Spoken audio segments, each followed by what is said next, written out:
Iraqi Jews didn't want to leave Iraq. They were very happy in Iraq. They had a lot of businesses there. They had outstanding relationships with their Muslim neighbors. All rabbis admit that in Iraq, the Jews had the greatest time, even among the Arab world. Even among the Arab world, they had a great time in general, but in Iraq, it was outstanding. So there was no reason whatsoever for the Iraqi Jews to leave Iraq and go to Palestine, fighting another people, displace them and take their land and tell them from now on it's belong to us and just go away from here. They were not interested whatsoever. So how has that happened that 130,000 Iraqi Jews left in a few months? How's it happened? So the Zionists knew that they're not going to leave. So the Zionists has appointed a special terror squad. It's called commandos. The terror squads were good trained, and they went to Iraq with special uniform. They were dressed like Arabs, and they started attacking the Jewish synagogues, Jewish restaurants, Jewish gatherings, like before Shavuos. That's a holiday where we used to go to the Dijlat River to pray there. Yeah. They dropped bombs on us. They dropped bombs in the restaurants and the synagogues.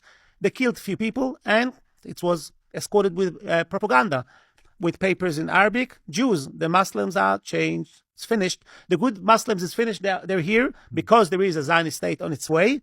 It's not. It was in 51. 51. So the Zionist state was established. Yes. Yeah. So now the Muslim would like to revenge what the Zionists did for the Palestinians. You have nothing to look here. Just leave and run away.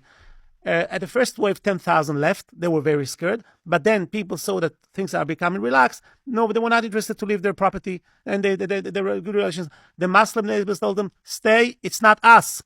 Stay. Yeah. You're welcome. Don't leave. But then after a few months of our relative quietness, suddenly there was another wave of explosions and attacks. And then the Jews, and then again a propaganda for these naive Jews, the Muslim here to finish you off. Run for your life. Yeah. Again, there was registration, yes. And the Iraqi police were helping to register the Jews, any Jews that want to get out. We didn't understand. The people, the Muslims in Iraq didn't want the Jews to leave. But the government were offering free registration very quickly. You can you can secure for yourself a place in the airplane.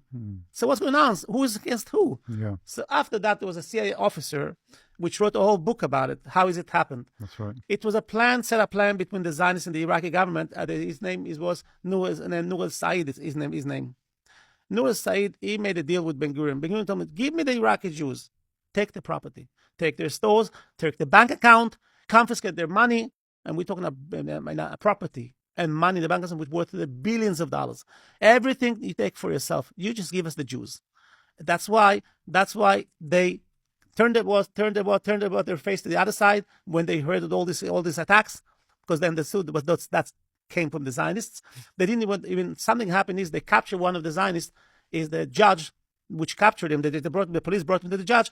The judge said, with this case, it belongs to another district court. And the district was judge has released him. Yeah. As Zionist Jewish terrorist that have Jewish blood on his hand. Yeah. Anyhow, and this is the same thing that they did in countries like Egypt, I know as well. They did it in Egypt. In Yemen, there was a sheikh who used to come when Jews like us came to make sure that Jews are okay there. He used to come tell me, why did Jews with the Zionists are coming and offering money to me that I should send my people to attack them, ensuring that they should run away? Really? He was asking them, why? What's wrong with the Jews? What wrong that the Jews will remain in Yemen? Yeah. So that actually, even though the Zionist entity was already created, Jews still felt more affinity to their lands and to the homes that they had in the Muslim world. There was no reason why to leave. The Jews heard already that the state of Israel was established with murder, ethnic cleansing, and they understood. Every guy which have a small brain, a little brain, understand that this conflict will never end. Till the Palestinians will get back their land. It will never end. So why should you have to put your head in a sick bed? Yeah. In order to you could have only one way import these Jews to Palestine, through terror. And that's what they did. They did it in Libya. They did it in Tunisia. In Morocco, there was a rabbi that they were asking the Zionists, asking, take your oral community and bring them to Palestine. Said, no, I don't want. I'm happy here. A few days after, he was stabbed to death. Really? He was murdered. So he was murdered. The Zionists, you see, they were committing terror against. Killed the rabbi. No, the Muslim killed the rabbi. He ran away. They killed the rabbi, and then they benefited from this vicious murder by taking all his community back to Palestine. Yeah.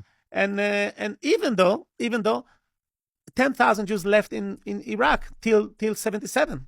Okay, so a very long time after. Yeah, because and where did they live to? They left Iraq, but they left to England. They didn't want to go to Palestine. I see. Okay. Because they heard the news, wars and relentless wars. Why? It's not belong to us. Just leave us alone. And they went to England because I had already a lot of them had relatives there. Yes, this. So when my parents were forced to leave, they left.